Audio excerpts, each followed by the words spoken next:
So yeah, But that was so stupid for losing just 2 million. just I can use I careless. can yeah I can use that money for buying new clothes. Yeah. And this morning I also got banned from Vozer. Vozy. How do you read that name? VOZ? VOZ. Oh Vozer. yes. Yeah, I got banned Why? from the website. So I so yeah. so you spam, right? No, I didn't spam. Let's see.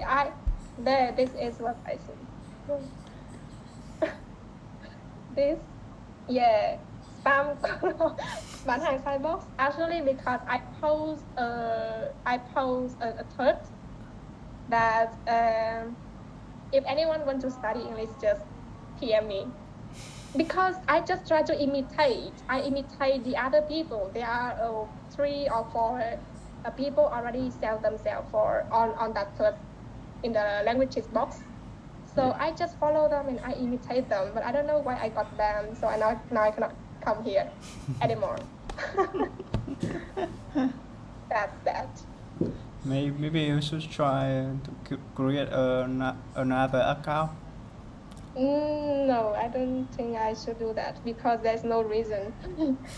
Chị muốn join để chị, nhưng mà tại sao nhỉ? Sao những người khác thì được nhỉ? Đúng không? Chị tìm thấy em là trong cái box của cái cô giáo Châu mà, nên người ta cũng đăng lên mà chị cũng đăng lên, sao chị bị ban nhỉ? Chắc là người ta chắc là cũng phải Hoặc là phải trả tiền đúng đúng không? rồi, Trả đi trước phí. rồi chị, đi Chắc đi vậy đường quá. ngầm ấy. Không. Xong rồi tự nhiên xong sẽ bị ban. Rồi không sao, đó là sân chơi của họ. Vâng. How many years have you been using Vozer? Vozy? VOD? I know VOZ long time ago, but I am not um, usually use it a lot. I don't use Maybe it frequently, right? frequently I only use it often For just what? recently, like every day. Recently. Every day. For what? Yeah, I follow some thread about um, my career and Career. job searching. Job searching. Yeah, I see. Have you tried any English class on those Vozy teacher? English class for Yeah, what? for the Vozers. No. There was a one thread for the Filipino teachers. I once had a class with a Philippine teacher Filipino. on reply app.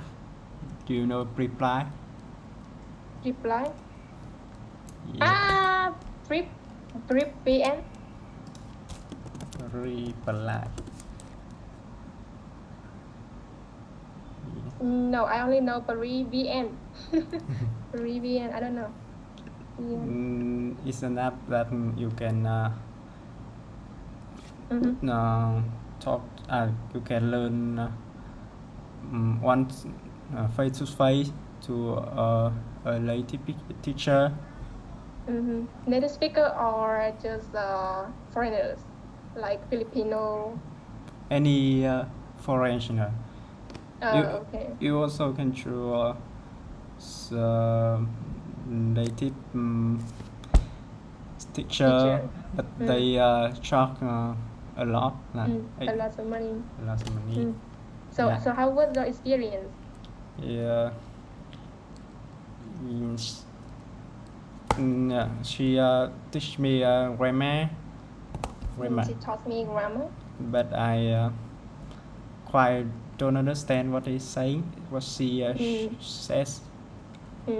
So that's the reason I chose you. for Okay. for better learning grammar. I hope I do my best. Okay. Okay, so back to our lesson. The previous lesson we learned double comparative. The, right? The more. Right. Okay, làm nhanh nghe. Question 1. The more, the bigger. The bigger chứ. The bigger they are, the faster they fall. Đúng rồi. Càng lớn thì càng rơi nhanh. Càng rơi nhanh. Cái này câu này sai. Vậy à? Vâng. Chứ không phải càng nhỏ càng rơi nhanh, càng lớn thì càng nặng thì rơi nhanh hơn chứ nhỉ? Càng theo vật lý thì là càng nặng hay càng nhẹ thì đều rơi như nhau. Em có nghĩ như vậy không? Ví dụ chị thả một tờ tiền với một cái gì đó nặng thì rõ ràng cái kia nặng nó rơi nhanh hơn rồi. Tại vì cái tiền nó bị cản bởi không khí. Còn nếu mà ví dụ mà cả hai cái đều kiểu bị cản bởi không khí ít ấy, thì chúng nó sẽ rơi như nhau. Ok, nhưng mà nhìn vô thì rõ ràng là cái nặng vẫn rơi hơn, đúng không? Rơi nhanh hơn. Nhưng mà cái càng to thì lại càng dễ bị cản bởi không khí. Ok. Make sense. Rồi, Sư. The gì nhỉ? Tự dưng Cái cấu trúc là gì em? Vẫn là the more, với cái the more hot thì nó là ngắn mà đúng không? Em thấy cái tính từ là ngắn thì phải là luôn luôn là ia chứ đúng không? The ia. Vâng. The hotter it is, the more I feel, the more miserable I feel. Đúng rồi, đấy cái này là tính đơn giản thì the more. Vâng. Number 3. Câu này dịch là sao em? Câu 2 dịch là gì? Câu này là càng nóng thì tôi càng cảm thấy khó chịu, đau khổ. Khổ sở, đúng rồi. Number 3. Câu này em hãy cố gắng học để nói cho người yêu em ha. Number 3.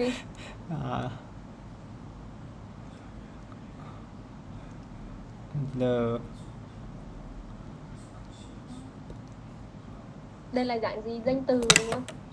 Vậy thì the more cộng với danh từ thôi. The more I look into your eyes. Đúng rồi. The more I love her. I love her. Quên. The more I look into her eyes, the more I love her. Đúng rồi ha. Vì cái này là gì? Danh từ, không có tính từ ở đây.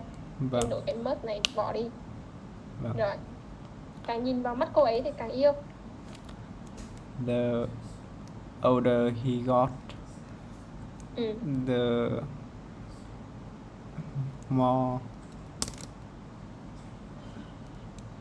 more bad tempered he became.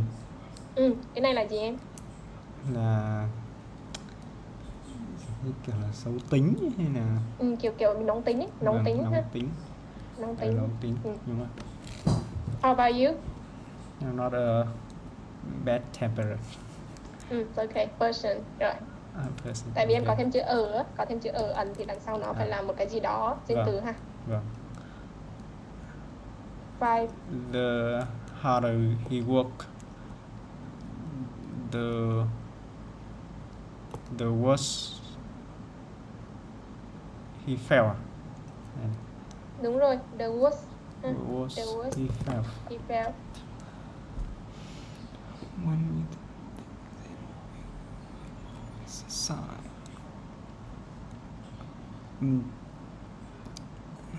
The more we think of the exam, and the more exercise we get.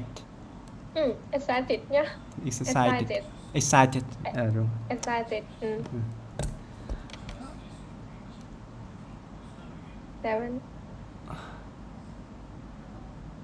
The busier this road. Busier. The busier this road gets, I guess, the more dangerous it becomes. It becomes.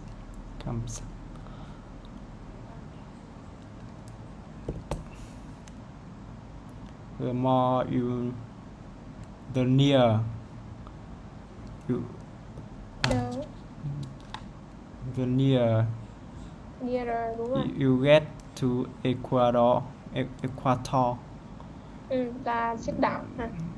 the Equator. equator, the higher temperature it becomes.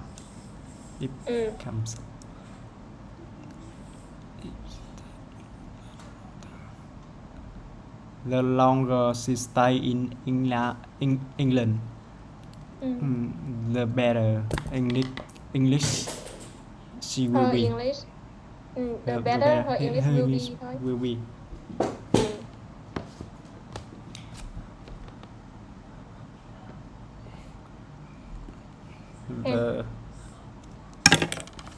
The more mature.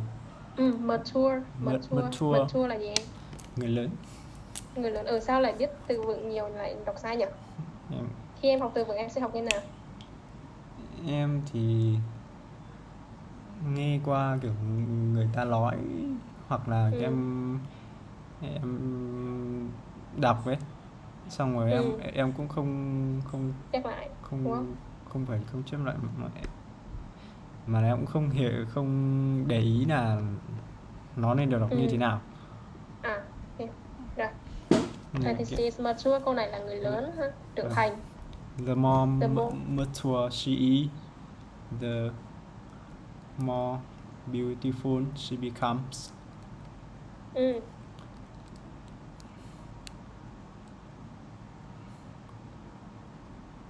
11. Câu này hơi bị. The more. Câu nào em? Câu 11. The more water he drinks, the more thirsty he becomes. Nhiều khi cũng có thôi, càng uống càng khát. Number 12, cái này mà tập chỉ lấy trên mạng. Number 12. Thực ra này em cũng bị nhiều.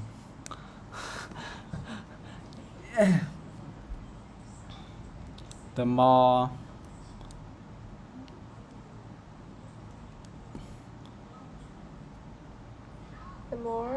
you speak English, the more English you speak, huh? The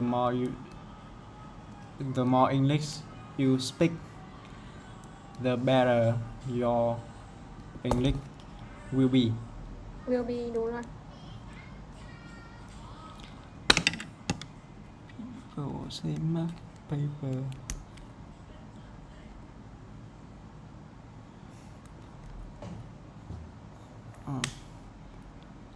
The more paper people save, the more wood pops. Pump.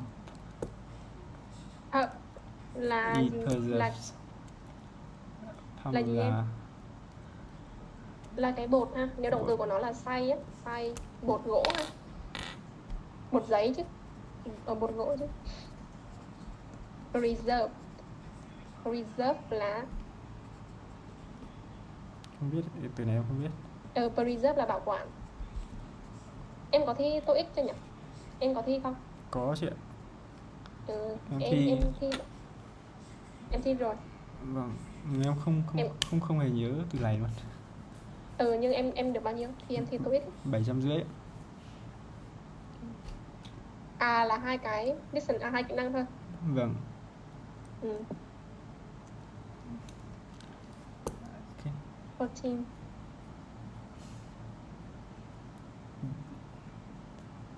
The more expensive petrol becomes, the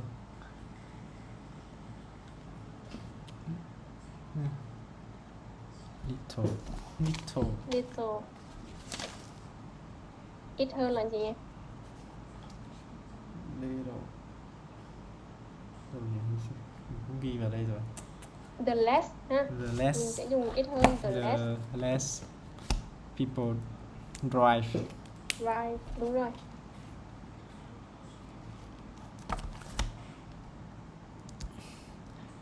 The more money you make, the more money you spend. Đúng rồi. Ok. Rồi, dịch những câu này bằng tiếng Anh. The athletes. Đúng rồi, athlete. Em sẽ đừng có đọc cái từ thơ á. Athlete.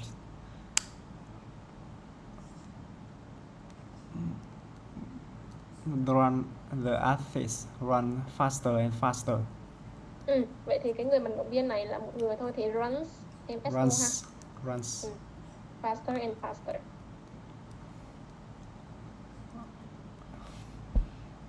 Life quality became better and better. Became better and better hoặc là getting đúng cũng được. Ok.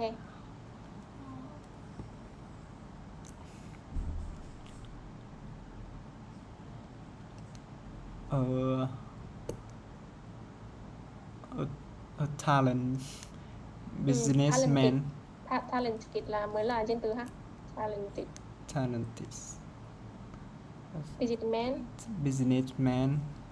Businessman will become smarter and smarter. Đúng rồi, smarter là thông minh hơn cũng được, hoặc là wiser ha, thông minh. Wiser and wiser. Khôn ngoan hơn, giống nhau. Rồi. We meet each other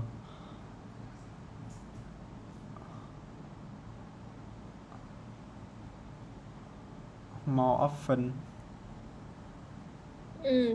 Đó là trạng từ ha. Cái thường xuyên ở đây mình có cái tính từ là usually.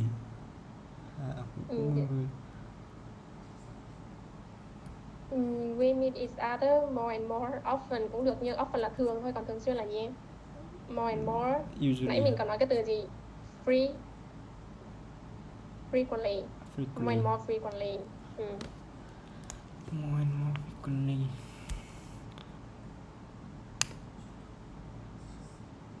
Quần áo bạn thì càng ngày càng thời trang. Your clothes are more and more stylish, fashionist. Đúng rồi. Stylish hoặc là fashionable nhá. Fashionist hình như là người mặc đúng không? Fashionable.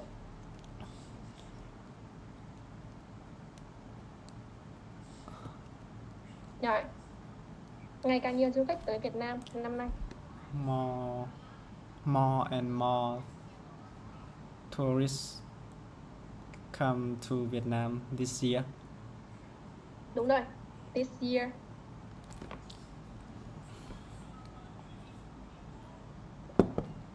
More and more students choose. Nhiều ha.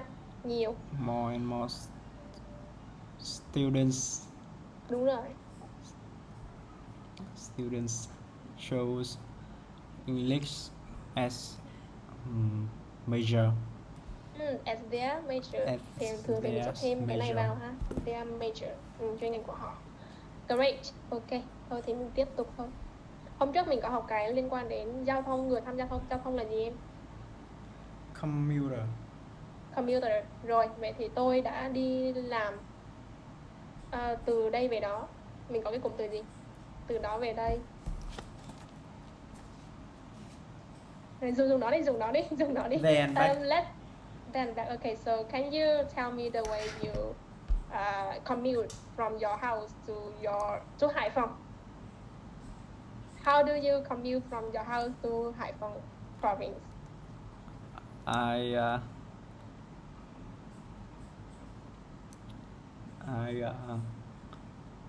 go to Hải Phòng by my motorbike there and back. And it takes me bao nhiêu thời gian? It takes me about 3 hours. 3 hours? To Door come to door? door to door. Ok, cố gắng để dùng thôi, để mà nhớ thôi ha. Vâng. Okay. 3 hours, that's a long time. I haven't never been in Hải Phòng province. but I have been in Hanoi twice. Where do you live? Now I'm living in Ho Chi Minh City, but my hometown is in the middle of Vietnam, Which Quảng Bình province. Quảng Bình. Yeah. Have you I ever been in Quảng Bình province? yes. In June this year, Last we June. have a company trip to Quảng Bình. Really? To Ye- Sơn Đông Cave? Sơn Đông. Sơn Đông Cave? No, Sơn Đông is That was too so expensive and expensive. Yeah. too Yeah, that's expensive, correct. and you have to submit and Submit? wait Yeah, wait submit and about wait 2 for a years. long time. Yeah, and I remember the cost is about $3,000. Oh, Three yes, thousand dollars. 3,000. Yeah. Even though I was born in Quảng Bình province, but I have never been there, of course. No money, no trip. Yeah. Okay. Right. So how was your feeling? Sorry. How did you feel when you were in Quảng Bình? How were the food, the people, Food. comparing to the trip to Hải Phòng? Food is The food, tasty. tasty, yeah. Tasty. I don't communicate much with the local local. So Why? because me and my girlfriend is just hung around the city, and the most of the time of the day we go to other place to like suối là gì nhỉ? Sông nhầm chảy river to play. Okay, I know it. I see. So mostly you guys just spend time with each other, not for the local people. Yes. But was you able to understand the Quảng Bình people accents when they're speaking Vietnamese?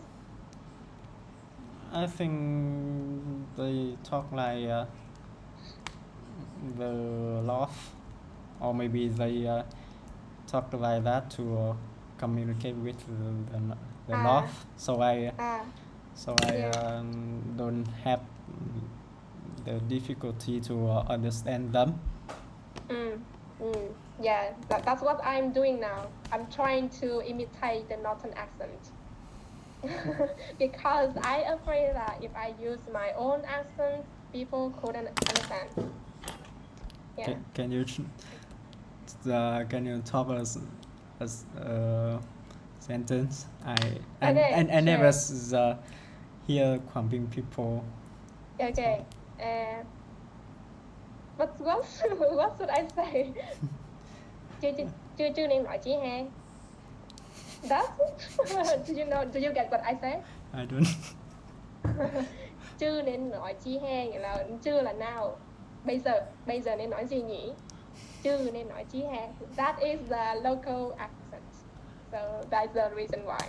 Okay. I have been living in Ho Chi Minh City for over 5 years, but I can't imitate the accents of the southern people. I don't know why. So yeah, I try to imitate the northern accents, but it sounds like I don't know. It sounds like an idiot sometimes.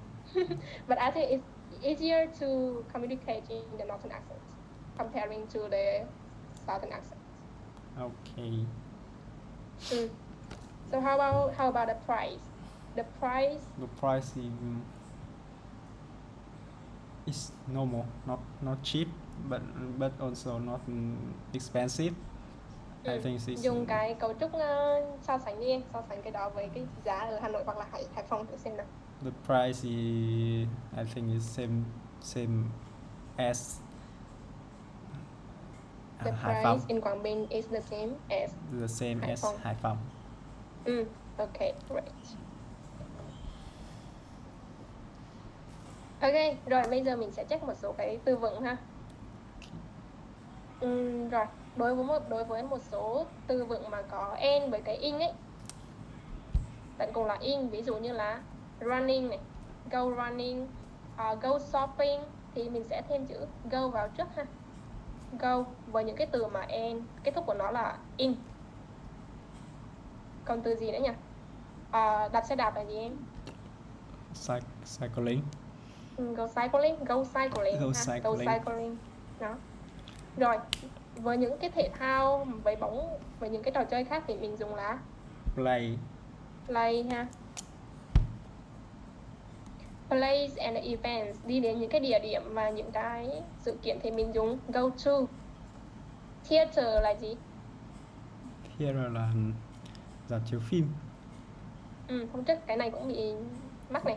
Cinema là rạp chiếu phim, còn theater là là chỗ kịch ha, rạp chỗ kịch. biểu diễn kiểu như là kịch sống ấy, người sống luôn ấy.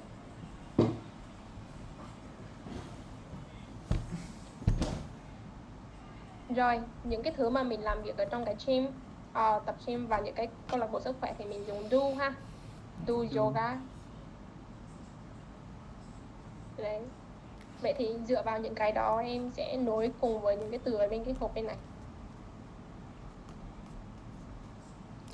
Place. Okay. Museum thì sẽ là Go to the museum.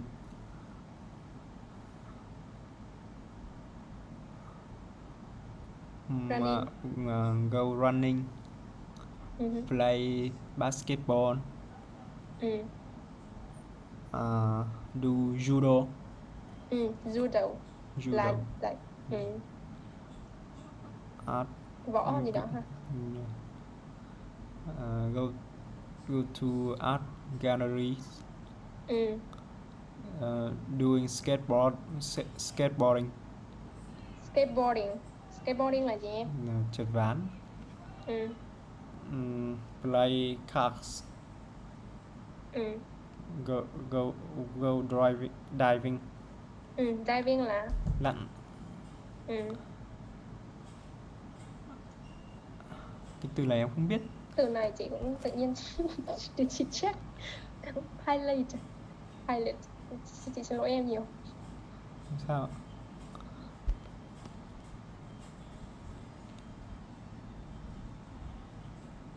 Pilates. Giống như từ karate, Pilates, đọc từ ra ha, Pilates. Là một cái thương hiệu. Không, Pilates là cái tập thể dục của con gái ấy, cái mà ngồi trên cái dây á, này, cái này. Cái này là Pilates. Vâng. Thế là do Pilates. Go to the concert gigs. Go mountain biking. Đúng rồi. Do the gym. Play. Cũng có thể là go to the gym. Vâng. Play table tennis.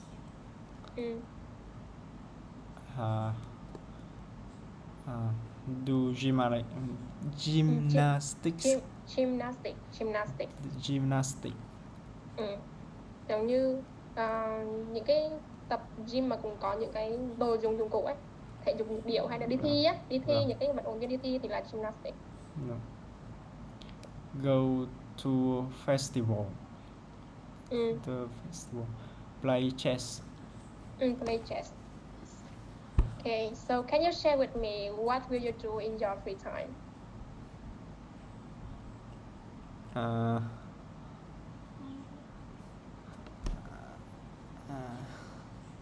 How do you spend your free Play time? video game. Nói cả câu cho nó dài và cố gắng dùng cái gì đó đi.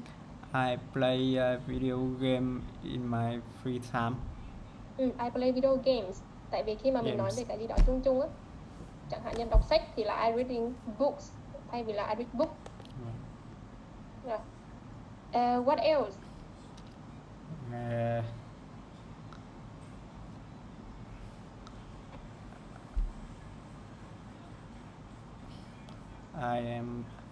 I surfing the web in my free time. I like surfing. Nếu như em muốn dùng phát âm thì phải là I like surfing. Còn không thì I surf Surf I the surf web the internet, the web in my free time. in my free time. Ok. Rồi, thử nói cái câu gì có so sánh với em. Kiểu chị muốn em phải dùng những cái gì mà mình học rồi ấy, nói nhiều hơn. Cố gắng nằm trong cái ý tưởng của em ấy. Ví dụ như là càng nhiều thời gian thì tôi càng gì đấy, tôi càng chơi nhiều hơn chẳng hạn. Hoặc là càng bận rộn thì tôi càng phải gì đấy.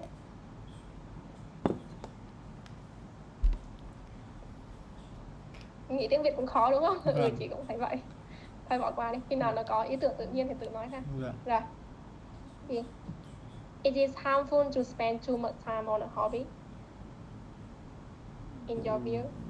Yes, I think so. Why? Or give me some examples. Because I also want to learn to improve my technical skill. But if I spend a lot of time on my hobby, I don't have time to learn anything. So how do you divide or how do you manage your time? So I use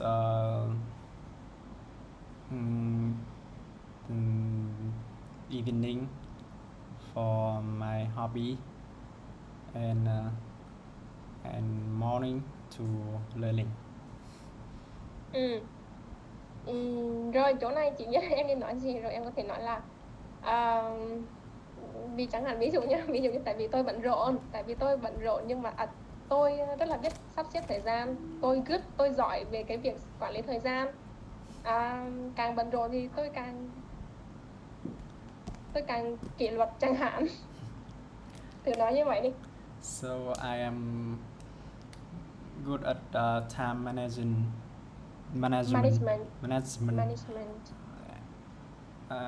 And the more I become, the more busier I am. The busier thôi, không có more. The busier I am, the kỷ luật là gì đấy? Kỷ luật là discipline. Discipline. The more disciplined I am.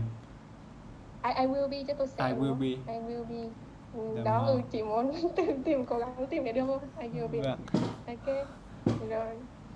Thì nó tại lời dài hơn thôi. Should you force your children? Ok, tưởng tượng nha. Should you force your children to play sports in their free time? Câu này em trả lời rồi đúng không? Vâng ạ. Bỏ qua. Rồi, bây giờ mình sẽ đọc một cái bài đọc về người dân UK, người dân Anh thì họ sẽ... Người nước Anh là gì em? British. Ok. Vậy thì trước khi mình đọc thì em sẽ thử xem theo em ấy. For your opinion, how do people in the UK spend their free time? Do you think that they are the same as the Vietnamese people? Some of common things like playing sport or drinking tea or surf the web. So the web rồi. Vậy thì what kind of food is what is the typical food in the UK? Typical food in the UK. Em có thể dùng cái gì hôm trước mình học rồi ha, nó nổi tiếng về cái gì đó. It's known for hoặc là gì nữa em? It's famous for, it's known for, it's notorious. Notorious là gì? Mà tai tiếng. Cái này không có tai tiếng rồi. Thì em nói là UK thức ăn nào được nổi tiếng này? I don't know. Ok. Rồi. Dùng một từ có từ tai tiếng đi em. Tai tiếng này ngày ví dụ hôm nay là ngày gì tai tiếng về ai đó.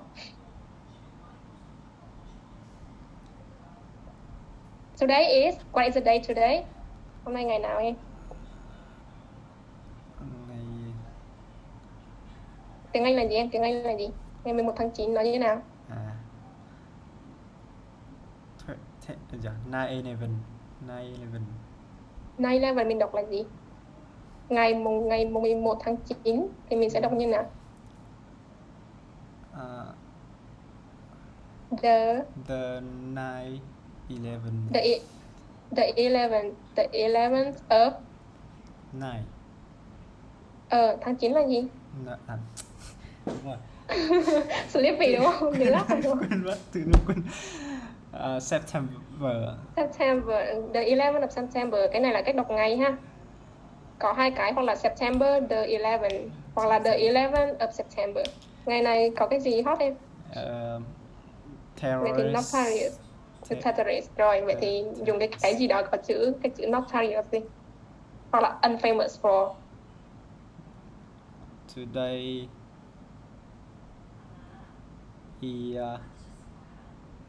notorious for terrorist attack. Trung tâm thương mại là gì? Trung tâm thương mại. Shopping mall đúng không? Shopping mall. Shopping mall building. Twin building. Twin Towers. Twin Tower. Twin Towers. Đúng không ta? Tháp đôi đúng. Twin Towers. Yeah. Ok, cố gắng dùng mấy từ này thôi, chị chỉ muốn như vậy thôi ha. Vâng. Rồi. What is his name? Cái ông nói tên gì em? Yeah. What is the terrorist name? What is the terrorist name? What is his name?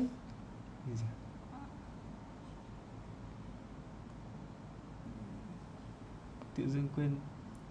Tự nhiên quên đúng không? Osama Bin Laden. Osama Bin Laden ha. Em, are you interested in religion? Religion. I am. Religion. I am an atheist. Agnostic. Atheist. Vô thần ấy chị. Vô thần là atheist đúng không? Này đúng không? Atheist. Vô thần đúng không? Atheist. Vâng. Em chị chép. Vâng. Vô thần. Atheist. Đúng chị ghi đúng đấy.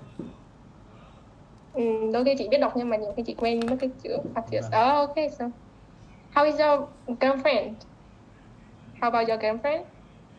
She believes in some mysterious like như là spirit or ghost. Spirit, ghost, okay. Nhưng mà nói chung tóm lại là but basically she doesn't follow any religion. Chỉ là cái niềm tin của cô ấy thôi đúng không? Yes. Chắc là agnostic á. Agnostic là người dửng dưng, người ở giữa, người agnostic, người ở giữa. Em là người không có tin ai hết, còn cái người mà tin nhưng mà cũng không có vừa tin và không tin á. Cái người mà kiểu như là tin nhưng mà cũng không có thể chứng minh được là không có cái gì ấy thì là agnostic, người ở giữa. Agnostic. I am an atheist too. But my boyfriend is a Christian, is a Catholic. So when we discuss about this topic, it's really a difficult time. Difference in religions, khác nhau. Ok, bây giờ thì mình sẽ nghe ha. Vâng. Nghe và thử xem thử là em nói được đúng cái gì trong cái đất nước UK, cái hobby của họ. Track 7. Em có nghe được không? Có. Track 7. A new survey on the free time and shopping habits of British people is published this week, and it shows that we still love football, going to pubs, watching TV, and eating fish and chips. Here are some of the results from the survey. The British are always happy when they're socialising. 55% of men and 44% of women go to a bar or pub with their friends every week. About 30% of adults go to a festival or a concert at least once a year, and 20% go to the theatre. About 25% go to a museum or an art gallery. British people generally watch TV for about 4 hours every day, and about 45% of men have dinner and watch TV at the same time. The average British person spends more than 22 hours online every month, and a quarter of that time is on social networking sites like Facebook and Twitter. More than half of all adults in the UK do some sport every month. About 15% of British people go swimming, and 7% play football, but 32% watch football on TV once or twice a week.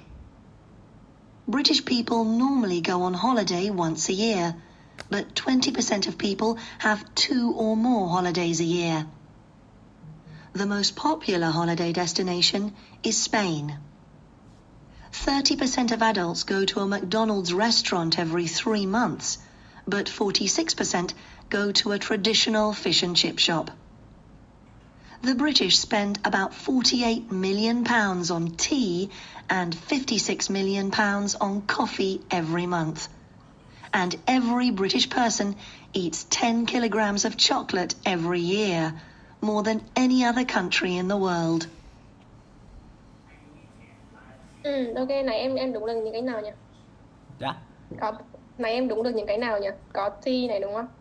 Có trà drinking này, tea. có Chơi thể thao. chơi thể thao này, có gì? Về thức ăn đi, nãy em nghe được này, về thức ăn thì họ ăn uống những cái gì? Thức ăn thì em nghe họ ăn chips với cả gì nhỉ? McDonald's này, McDonald's này, với cả một cái đoạn từ đấy em không biết cái từ đấy, đằng sau cái đoạn nó McDonald's này em không biết. Rồi, ok, bây giờ nghe từng câu ha, và chị muốn em nói lại, đọc lại nhưng mà cố gắng từ sửa ngữ pháp luôn ha. Vâng. Track 7. A new survey on the free time and shopping habits of British people. A new survey of free time and gì? Nghe lại ha. Habit thì phải. A new survey on the free time and shopping habits of British people. A new survey on free time and Nghe lại ha. Shopping habit. Cái này không phải là do không nghe được mà kiểu nó nhanh không nhớ cái ý ấy. Quên. Free time and shopping habits of British people. And shopping habits of British people. Is published this week.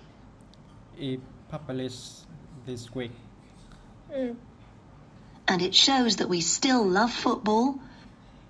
And it show we still love football. Going to pubs, watching TV. Going to pubs, watching TV. And eating fish and chips. And eating cái gì? Chips. Fish and chips.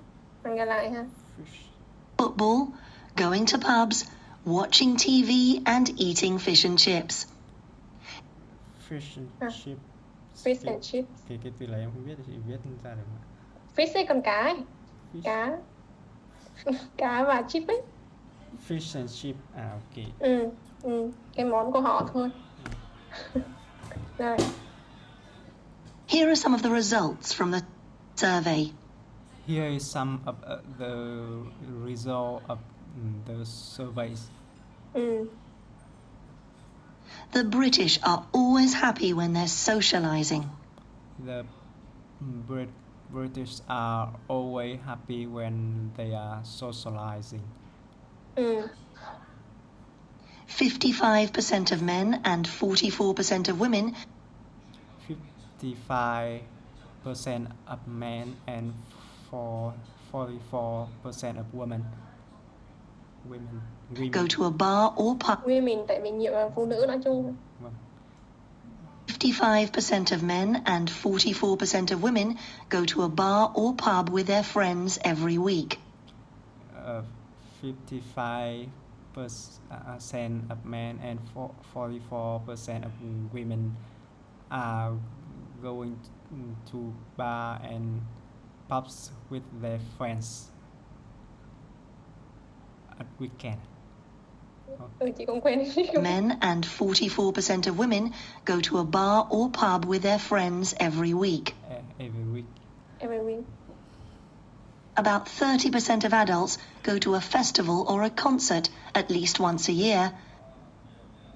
About 34 of adults Percent of adults. and then go to the concerts every year.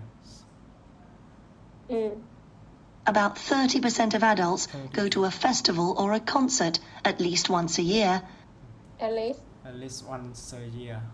once a year, ít nhất một năm một lần. And 20% go to the theatre.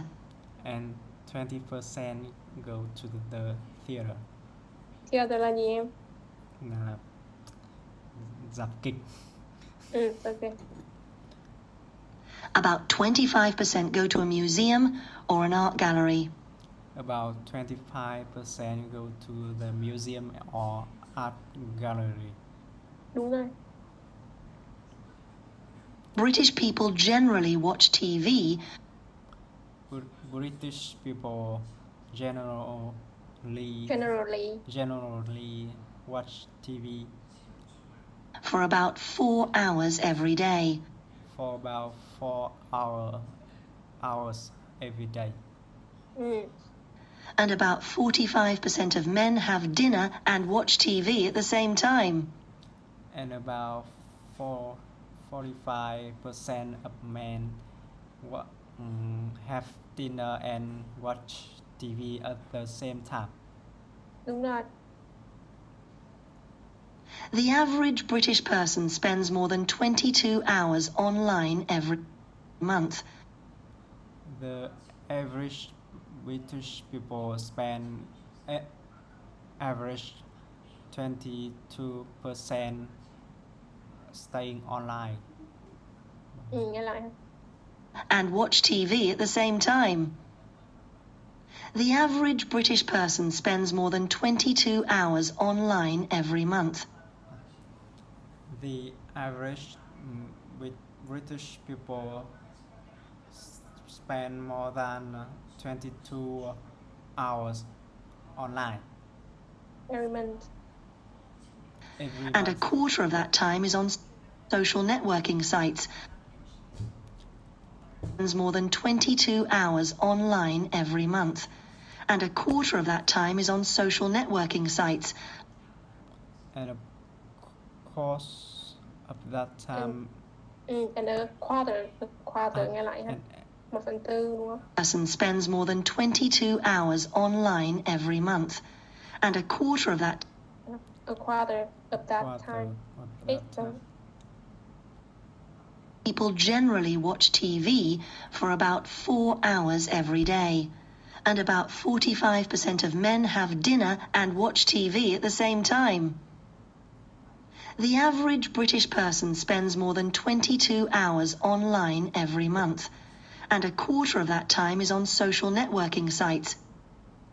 And a quarter of that times are on social networking sites Like Facebook and Twitter. More than half of all adults in the UK do some sport every month. more than a half of adult Adults. adult British do some sport outside. And Twitter.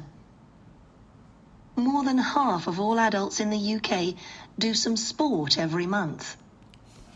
More than half of British adults. British adult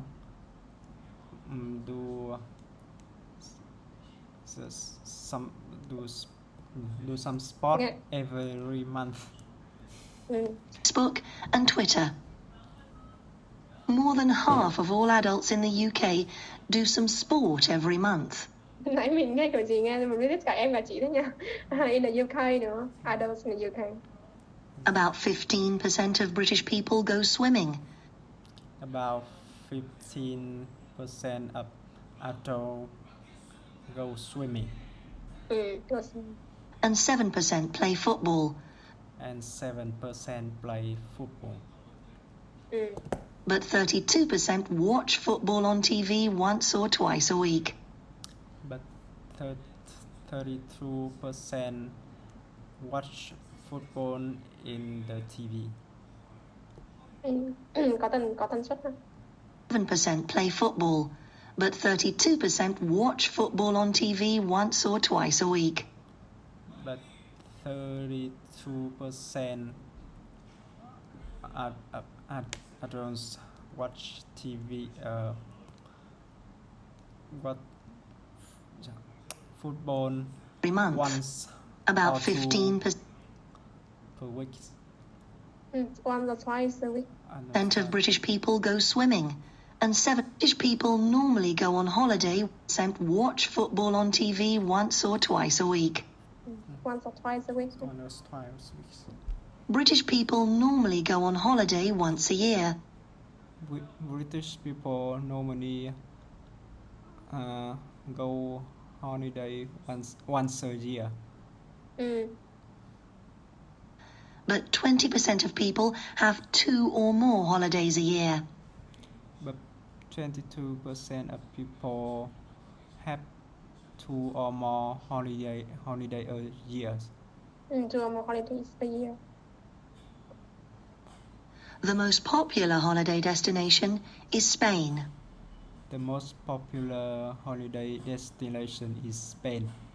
Spain là nước nào em? Tây Ban Nha. Okay. 30% of adults go to a McDonald's restaurant every 3 months. 30% of adults go to McDonald's every month. McDonald's restaurants nữa.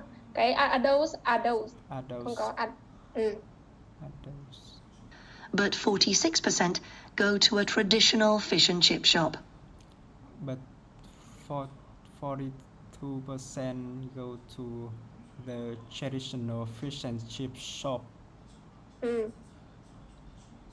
The British spend about £48 million on tea and £56 million on coffee every month. Mấy cái số này không nhớ được. Khó nhớ. Nghe là không phải cái này không phải em không nghe được, chỉ cũng vậy mà. Tại mình nói nhiều dữ liệu ấy, nhiều cái số ấy. The British spend about £48 million on tea. The British spend over 48 million pounds for tea. Up tea hả? Hay For tea. Traditional fish and chip shop. The British spend about £48 million on tea. On tea. Spend mà, spend là spend on, on. để từ của nó là on. Spends on. And £56 million on coffee every month. And 56 million pounds on coffee every month. And every British person eats 10 kilograms of chocolate every year. And every British person eat more than 10 kilogram of chocolate per year.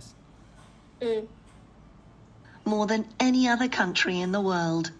More than any other country in the world. Đúng rồi ha. The last one I confirm because I've got a friend and he is the British and he always eats chocolate, like all the time, like in his family. It's a typical food in the UK. Do you They like always do you like chocolate? no. I know. I mean, yes. If someone give me, yes, I will eat that. But I don't. If I go to the supermarket, I don't want to pick it. Okay. How about you? I like chocolate, but it must be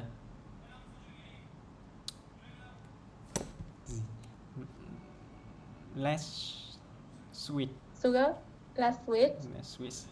less sweet. Đúng rồi, less sweet anh dùng từ less là đúng rồi. I see. Rồi, đây là cái bài đọc vẽ của mình nha. Cái bài này mà cho thi tối thì trượt hết. Không thể nào mà nhớ Tối thì được làm số- sao mà có thể dài được như vậy không? Nhưng mà rõ ràng là khi làm thì người ta sẽ đưa ra chẳng hạn như thế này này, bây giờ mình sẽ nghe và điền giữa cái 20 và 30 ấy, kiểu như vậy thì nó sẽ dễ, vì đơn cơ bản là giống lúc nãy giờ mình nghe chay thôi, còn không có cái ghi ra. Vâng. Còn bây giờ chỉ cho em nghe và em chọn giữa 20 30 thì rõ ràng là đơn giản, đúng không? Vâng. Cái hình này, did you know the Game of Thrones? Did you watch the Yes. TV series Game of Thrones? Yes. It sounds like the series. Cái Yeah. hình này giống như là cái symbol của cái Targaryen gì nhỉ, chị quên cái tên này, đúng không? Đây có phải là cái symbol của nó không? I don't remember. It's okay. Rồi, okay ha. I watched it for a long time ago. Me too. Fish and chip ha, cái món này cũng kỳ nữa. Fish and chip ha. Bây giờ mình sẽ nghe và em sẽ gạch cái percent. Okay. Track 7. A new survey on the free time and shopping habits of British people is published this week, and it shows that we still love football, going to pubs, watching TV, and eating fish and chips. Here are some of the results from the survey. The British are always happy when they're socialising. 55% of men and 44% of women Socializing là gì em? Cái kiểu là Kiểu nó giống như là đi ra xã hội các thứ, đúng không? Đúng Kiểu rồi. giao tiếp bên ngoài ha. Vâng. Rồi. 55 of gì? percent of men Ừ. and 44% of women. Women. go to a bar or pub with their friends every week. About 30% of adults go to a festival or a concert at least once a year, About 30%. and 20% go to the theatre. 20. About 25% go to a museum or an art gallery. Generally là gì em? Chung chung. Chung chung ha.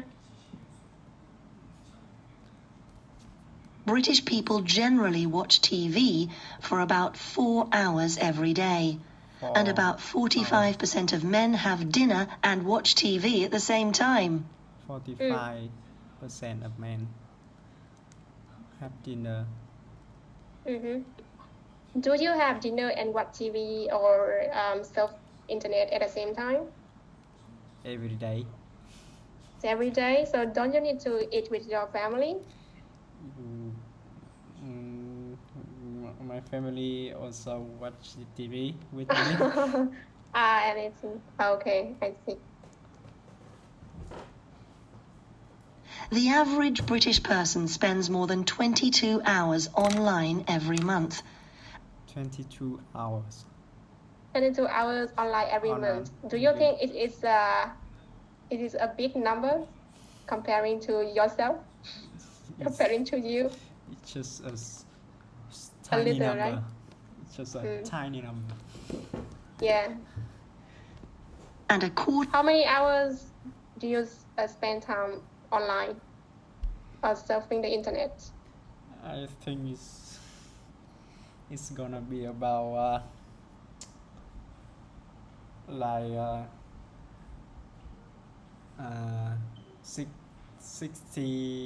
16 hours a day. 16 hours a day. That's a lot.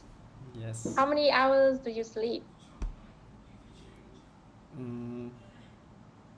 Normally is about 6 hours Oh, for 6 all day. hours. For all day. For all day. Like, so you don't take a nap or take a break? No, I take a nap uh, in the afternoon for about 30 minutes. Yeah. At a company? Yes. So in a break time, okay, 30 minutes. And the other 30 minutes for eating, right? For eating lunch.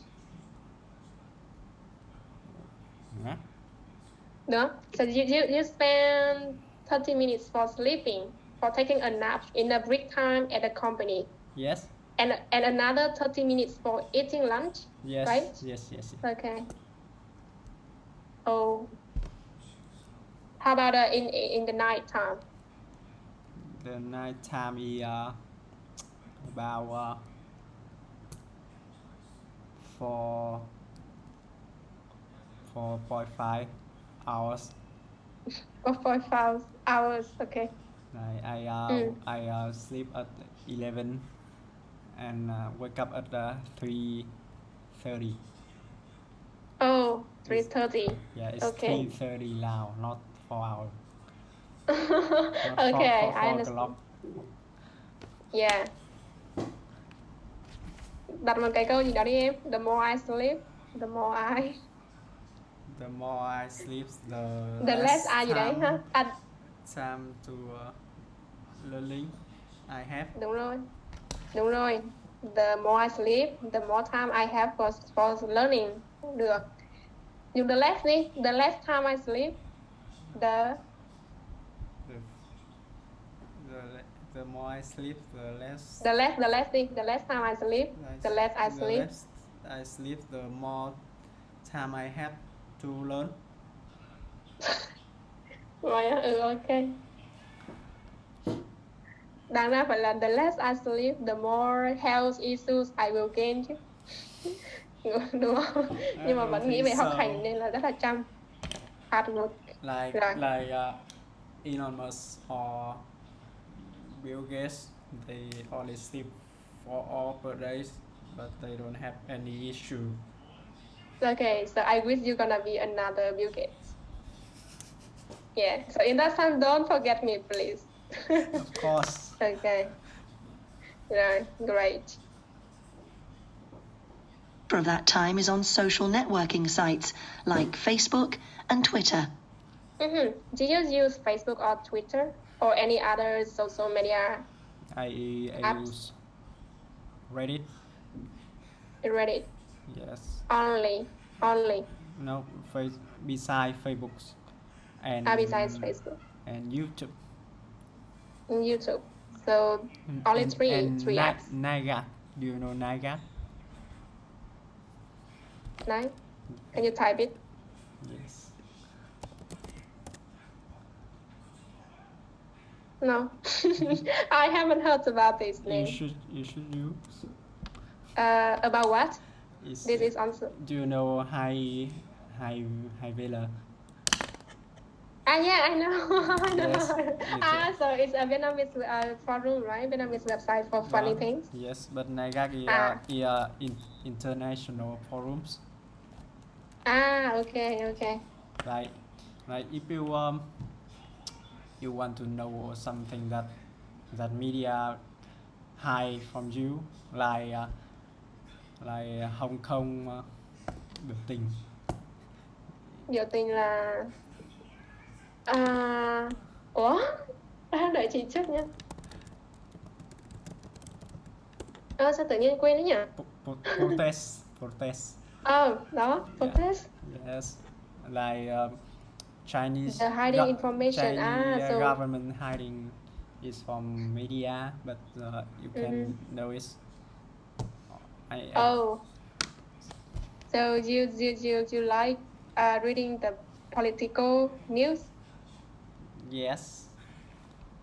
So what is the hiding information from our government that you know from Naga? I don't. I don't. I just only know it's from another country. Okay. Rồi. I thought that maybe you know a secret about our country, but I didn't know yet.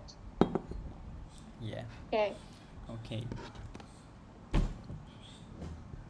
More than half of all adults in the UK do some sport every month. More About than 15% of British people go swimming, and 7% play football. But 32% watch football on TV once or twice a week. Once or twice. Twice là gì em? là 2 lần. 2 lần. Vậy thì 3 lần thì là như nào?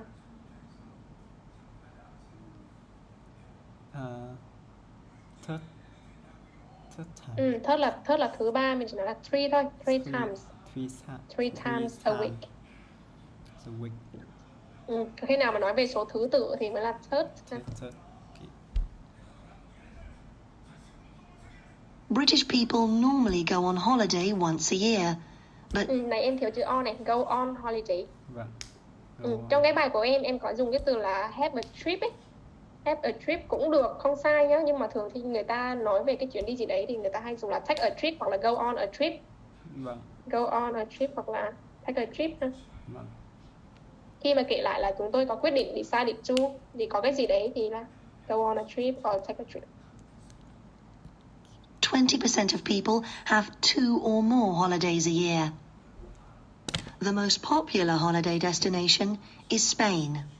So let's say if you have a lot of money to travel to other country, so what is your ideal destination to visit with your girlfriend?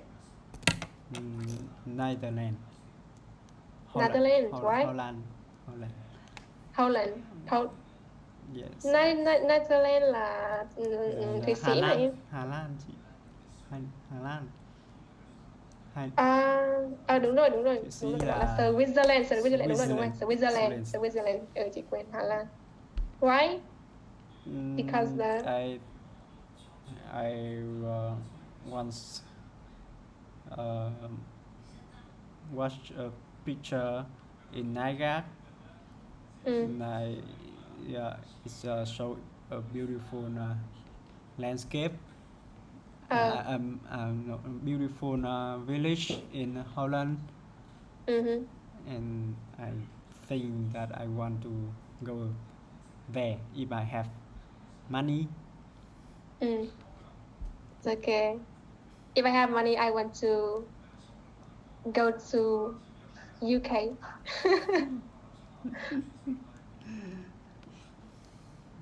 Yeah. So you mentioned that your boyfriend live in UK, right? Yeah, so I want to visit him. Or maybe next year I will be in the UK. But he go to there by learning, or he okay. Actually, he went there a long time ago for studying, Yes. and now he stay in the UK for working. Yes. So I think maybe 2 years later he gonna get a card. I see. The citizen cards for it's a rule in the UK. If you live there for 10 years and if you pay the taxes and work for them, so you will get the card. So I see. yeah. Me and my girlfriend are planning to working on other country. Singapore, you mentioned, right? Yes, and I Well, what is think her job? What is her job? she Developer? just content Content creator. Content Okay, content creator. Yeah, she can go for an IT company too. Yes. Actually, when I was in the first year, the first company that I work for, I used to be a content creator, but for an IT company. Yes. So I write the news and the blog for the games. We make games. We make Japanese games. So I am in charge of writing things for them. But it's a nice job. But sooner or later, she will get tired and bored from that job, and she will be like me. Now I will do another job. Kiểu mà rất là kiểu đau não. Okay. Okay. Uh, 30% of adults go to a McDonald's restaurant every 3 months, but 46% go to a 46. traditional fish and chip shop. The British spend about £48 million on tea and £56 million on coffee every month. And every British person eats 10 kilograms of 10 chocolate every kilograms. year, more than any other country in the world. More than any other country in the Country. world. Người bên họ rất là hay, họ rất là chú trọng về kiểu ăn sô cô la và đồ ngọt thì rất là nhiều, nhưng mà khi đi siêu thị thì sẽ luôn luôn xem từng cái gói bim bim hay từng cái gói oxy ấy, xem đằng sau nó là bao nhiêu calo các thứ, xem rất kỹ càng, nhưng mà ăn thì ăn đồ ngọt vô bờ bến. Đó là lý do mà họ luôn béo hơn mình mà họ lại cứ quan tâm về sức khỏe bằng cách như vậy. Vâng, kiểu như bị đối lập ấy, đúng không? Kiểu sao. Và okay. Rồi. Frequency adverbs nghĩa là cái trạng từ về tần suất. Hardly ever là gì em? Gần như không. Hiếm khi ha. Always, never, sometimes. Occasionally là occasionally. Từ này em không biết. I will teach you occasionally. Or I will study English occasionally. Occasionally là giống như occasion là gì em? Không biết. Một cái dịp gì đó ha, nó không có xảy ra thường xuyên, thỉnh thoảng. Occasionally, một vài dịp gì đấy, một cái thỉnh thoảng gì đấy ha, không có nhiều.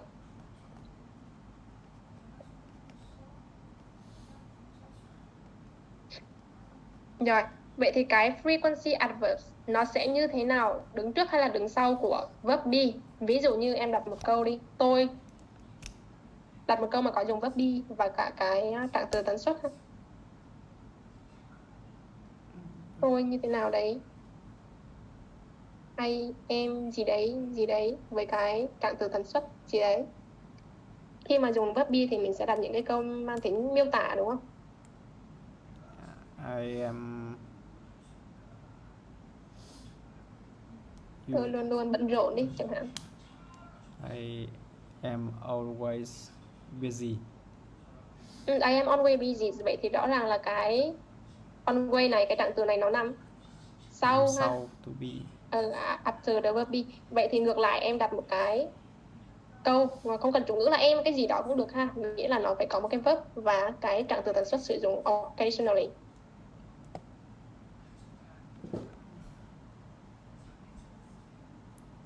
She usually go to work by bus. She usually goes to work by bus. Okay. Go to work by bus. Vậy thì cái lúc này thì nó lại nằm she usually go nằm trước, đúng không? Vâng. Trước động từ before ha. Vậy thì đối với những cái câu mà có động từ to be thì mình đưa cái trạng từ tần suất ra nằm sau nó. Còn nếu là động từ thường thì mình sẽ đưa đằng trước ha. Đặt một câu gì đấy dùng cái occasionally và hardly ever đi. Tìm những cái chủ ngữ chung ấy. Thay vì là I, you, we, they, những cái đại từ thì tìm những cái chủ ngữ chung ha.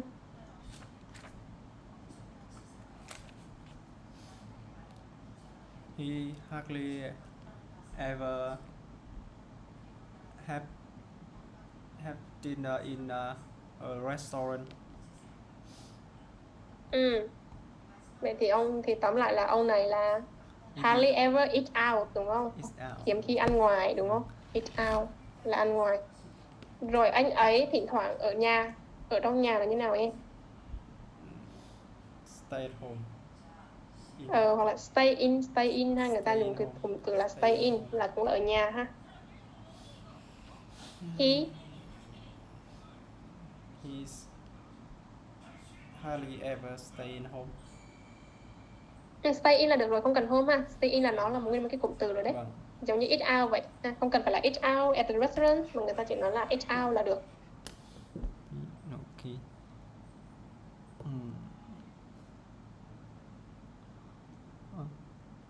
3 times rồi, cái này thì lại là về cái tần suất số lượng. Twice a day, 3 times a week. Every couple of weeks là gì em? Mỗi 2 tuần. Đúng rồi.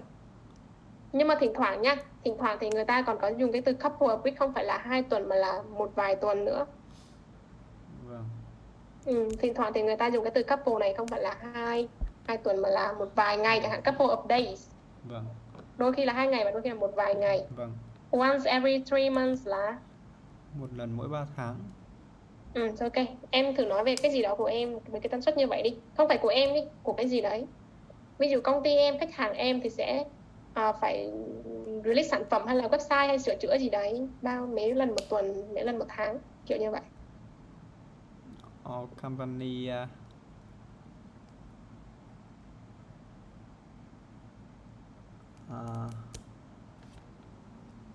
company have Our company. our Nếu như company our thì have là have company trip every once every 3 months. Once every 3 months. This company. Okay, I agree. Mika is this the famous IT company in the IT industry field in Vietnam? No, I just The tire. What is your favorite company that you want to work for in the IT field? I don't know. The top one. I just planning to work on a big company. In Singapore, like Google. No, Vietnam first. First, then to Singapore or. Okay. Can you name some big tech company that you know that you think that they are big? Viettel, Samsung, Viettel, Samsung, LG, Apple, Microsoft, Google. The Vietnamese one, like the company that's located in Vietnam. Microsoft or Google, they have Really? They have office in Vietnam. Wait, really? I didn't know that. I don't remember, but they have. Hình như họ có ở. They have. Giám đốc gì? Director in Vietnam. Really? I didn't know that. I think they have one office in Singapore but not in Vietnam yet. Yes. So because when I read reviews of some IT companies, they didn't mention those companies, so I didn't think that they already appear in Vietnam. Maybe because Facebook also have a director in Vietnam, but I don't think they have an office, right? Okay. Because I always people always talk about Arduino company, Foxhill. Have you heard about this company name? No? No. So it's not Justin Social? Yeah. Yeah. Justin Social. Have you ever heard about a company, Justin Social? No? So I think it's the differences between the northern developers and the southern developers.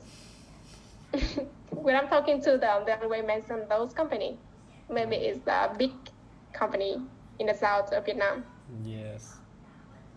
They will give you the really well-paid salary. Really? I think so. Maybe you can take a look later at Justin Social. Okay. Ok, rồi nối những cái này thành một câu hoàn chỉnh nghe. To. We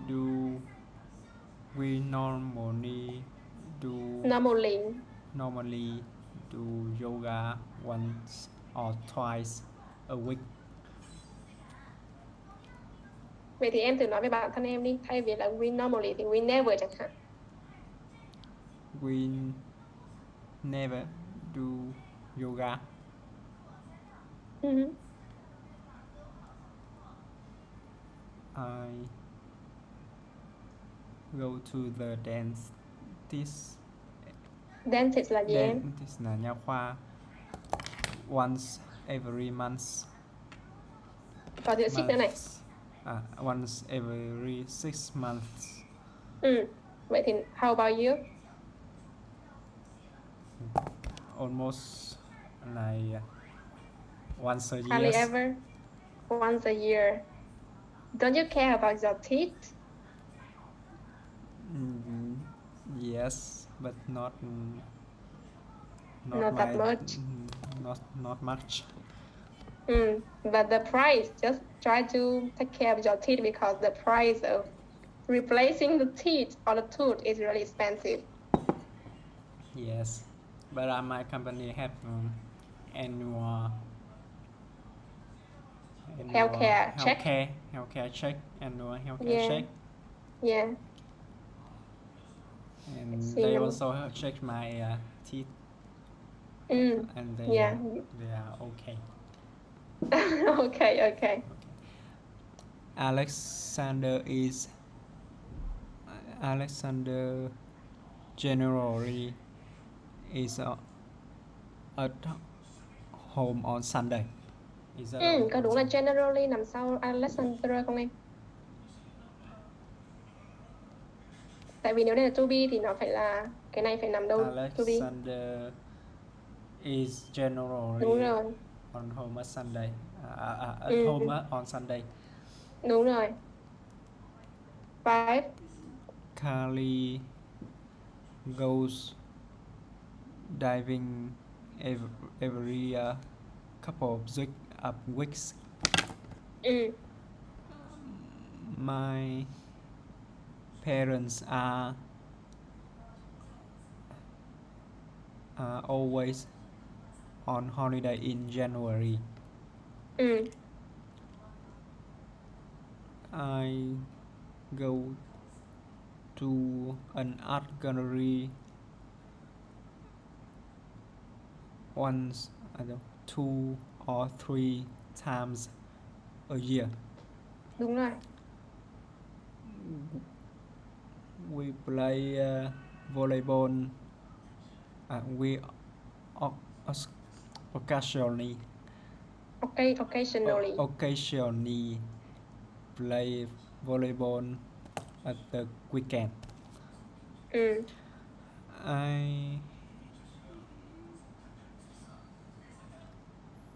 I see my grandparents once or twice a year.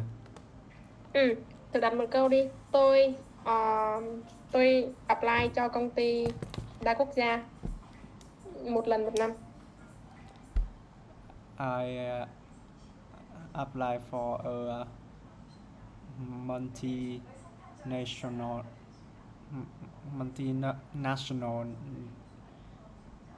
once a year. Đúng rồi, nhưng em hay đọc thành chữ như kiểu chữ N nhỉ? Mo nha. Multinational. It's okay. Rồi nhìn vào những cái hình này và nói đi em. They play vào bao nhiêu every Monday chẳng hạn. They do judo every Monday. They play volleyball 3 times a week.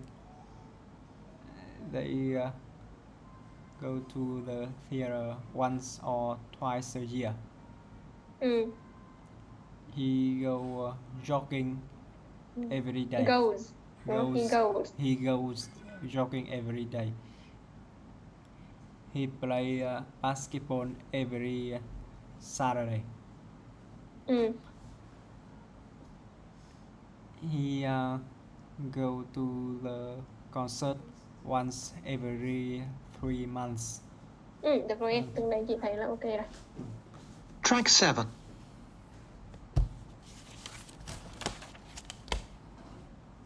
Rồi bây giờ mình sẽ nghe một đoạn listening and speaking, về cái researcher, một cái người họ đang interview cái ông Robert về những cái thời gian của cái người này ha. How often em sẽ nghe ha và điền vào cái bên phải, em tự nốt vào ha. Vâng. Track 8. Excuse me, we're doing a survey on the free time habits of British people. Can I ask you a few questions? Sure. Thanks very much. Right, first question. How often do you go to a bar or a pub? Oh, probably about once a week. I sometimes meet friends in the pub after work. And do you... How often? Once a week. Và sao nữa? Sao nó nói gì nữa? Cái gì? Nghe lại. Okay. Probably about once a week. I sometimes meet friends in the pub after work. He sometimes makes friends at the bar. Make friends.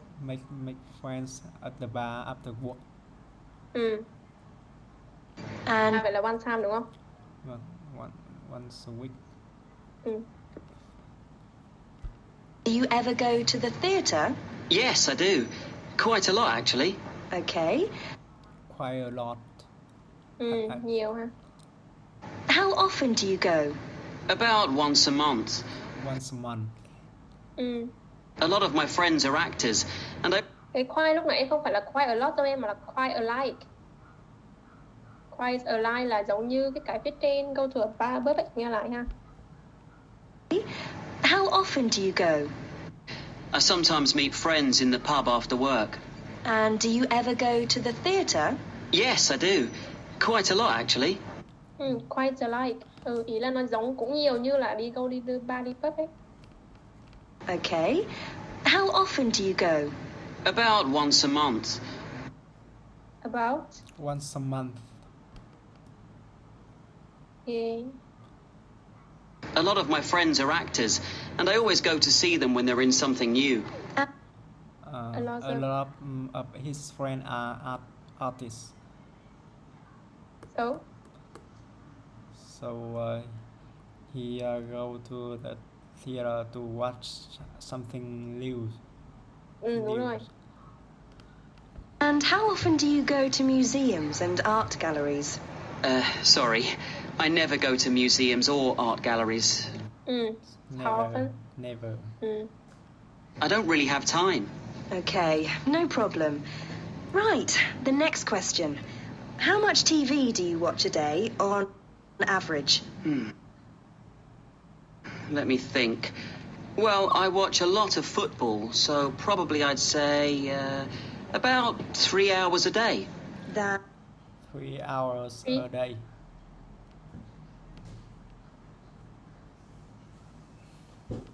about 21 hours a week. Yes. So it's about?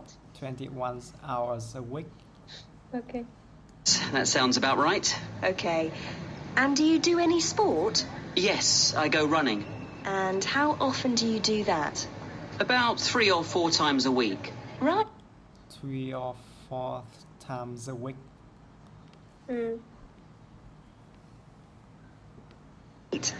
And what about holidays? How often do you go on holiday? I normally have 2 holidays a year, one in the summer and one in January. 2 holidays a year. Once in. Summer and one in winter. Nghe lại xem có đúng winter không? Đoán luôn. Quên đúng không? What about holidays? How often do you go on holiday? I normally have 2 holidays a year, one in the summer and one in January. One in January. And where do you usually go? In the summer, I usually stay in the UK, and in the winter, I usually go somewhere hot, like Africa or India. Okay. Rồi, in the summer he goes to. He go to he stay in UK. Còn in in the January winter. he stay he go to some place hot like Africa Or India. đúng rồi, India. Rồi, ok. Vậy thì bây giờ em so cái lịch trình của ông này, compare his free time activities or free time habit with the typical British version. Cái này là cái lúc nãy mình đọc là typical one này. Vậy thì is there any difference or is he a typical British version?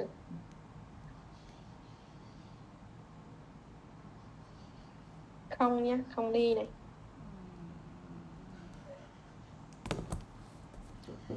Cái lúc nãy người ta đi đâu em? Typical British people will go on holiday in once a year. Ở đâu? Nãy họ đi đâu em? Spain ha. Rồi, vậy thì em thấy cái ông này có phải là một cái typical one không? No, he not a typical one. Why? He don't go to Spain. He doesn't go to Spain on holiday. And he doesn't go to the museum or art galleries. That's it. Hết chưa? Chắc là vậy thôi ha.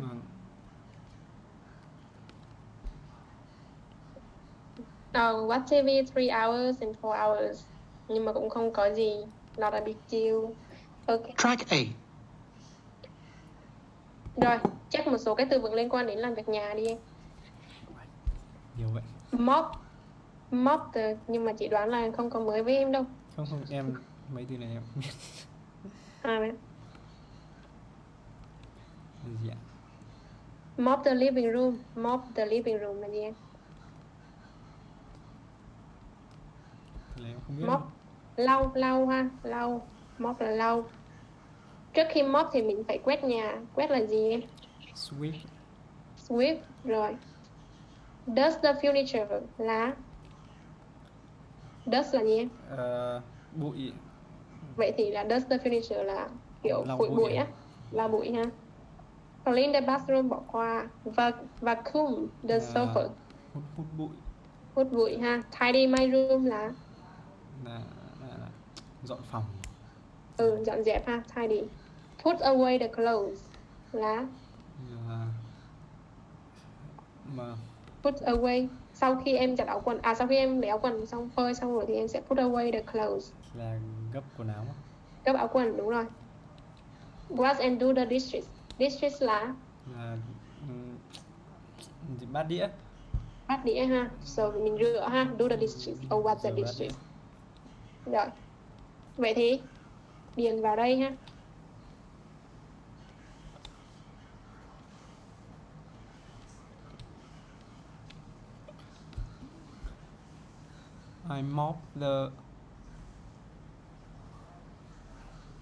I dust the furniture in the living room once a week, including the TV.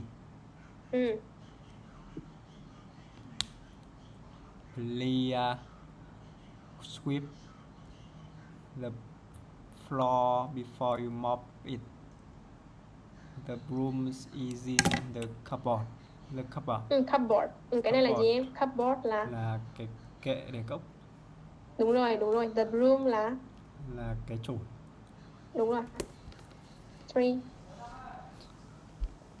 Tonight I need to mop the living room. It's really messy. It's really messy. Nếu như từ khi nó bảo là it's really dirty, nó rất là bẩn thì mình mới cần lau. Còn messy là như nào em? Là kiểu lộn thộn đúng không? Lộn thộn, bừa bộn. Đúng rồi. Tonight I need to tidy my room. Đúng rồi. After mom does the laundry, I put away the clothes. Once a week, I clean the bathroom, including the sink and shower.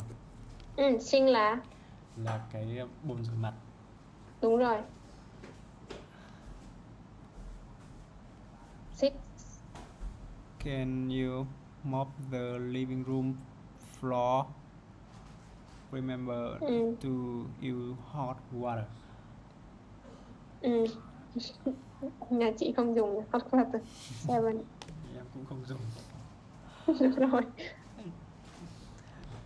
After we finish dinner, I'll I'll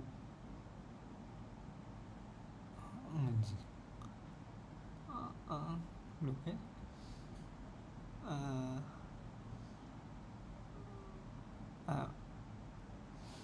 I'll wash the dish. You can put them away later. Dishes ha, dishes cứ có cái chữ SH hay Vâng. là đó em sẽ đọc là is ha. Dishes. Washes. Sau khi mình rửa chén thì bạn có thể đưa bát chén đó đi đâu đó. Sau đó I vacuum the sofa on Fridays. Sofa on Fridays. I always find potato chips behind the cushions. Cushion là gì em? Là cái gối ôm, cái Gối đệm, đúng rồi. My little brother is so messy. Ok. Rồi bây giờ em thử nói về những cái này. Ai là người trong gia đình em đi làm những cái việc này và họ làm bao nhiêu lần một ngày? Hoặc là em ha. Hoặc là em làm. Nhưng chị không tin lắm. Người nhà em á. My mother clean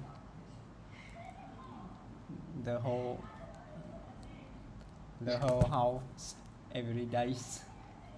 Oh, so how about you? Like, why don't you have your mom doing the dishes? I wash the dishes every day. Every day. Great. Yeah. Who puts away the clothes? Who put away your clothes? I put away my clothes By myself. by Tự làm myself. đúng không? How about dusting the furniture in your room? Dusting your laptop? At your company. Rồi, cái công ty đi. Who does the furniture in the company?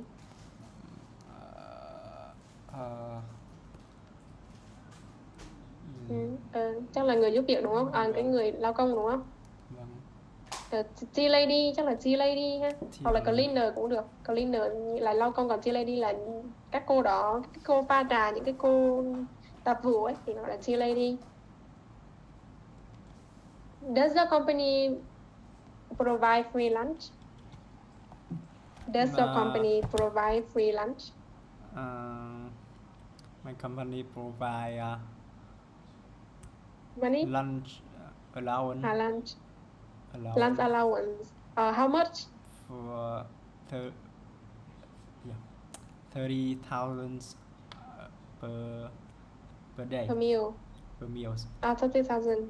Yeah, it's not with 30,000. I don't think that we can eat something, Yes. right? In Hanoi capital. Yeah. My company provides us free lunch and free Grab. Grab. Yeah, so I don't need to drive by myself to go to the company. Yeah. It's good. Yeah, it's good. But we just only have one trip once a year. But you have a company trip once every 3 months. I just bluff it. Really? Okay. So, okay. We only have Rồi. once a year. Once a year, yeah, đúng rồi, cái đó là cái kiểu như cái cơ bản ấy, the basic thing. Rồi. Mop the living room. Mop your room. How often do you mop your room? Like How often does your father mop your room? I mop my room like couple of months. Couple of months. How about your mother? My mother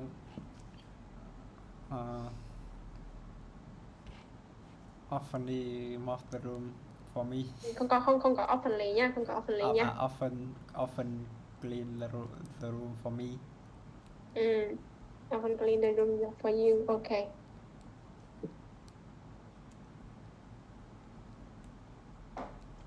Rồi, ok, bây giờ em nhìn vào cái schedule, cái bảng biểu này. Me là em, sister tưởng tượng ha, đây là tưởng tượng thôi ha. Vậy thì em sẽ thử nói là I wash dishes bao nhiêu lần một tuần đấy, kiểu như vậy ha.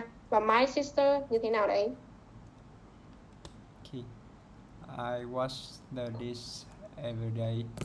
Dishes, the dishes. I wash the dishes every day. Every day. I clean the bathroom on Monday. Twice a week. Twice a week. And my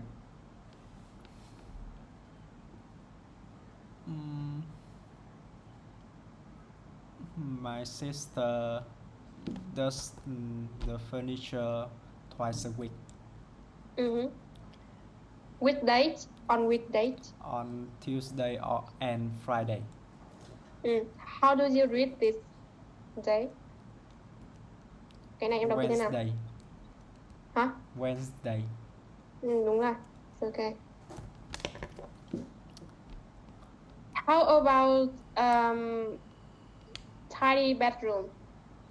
Who in charge of tidy bedroom in this family? Me and my sister tidy the bedroom twice a day on Wednesday and Sunday. Twice a week. Twice a week. Twice a week. Sister brother rồi, chị nghĩ cái này cũng dễ, cái này dễ bỏ qua. What is your home? Thôi chắc là mình dừng tại đây em ạ. Vâng ạ. Để cái này hôm sau. Vâng. Bye bye chị. Bye bye em. Bye bye. See you on Wednesday. See you later.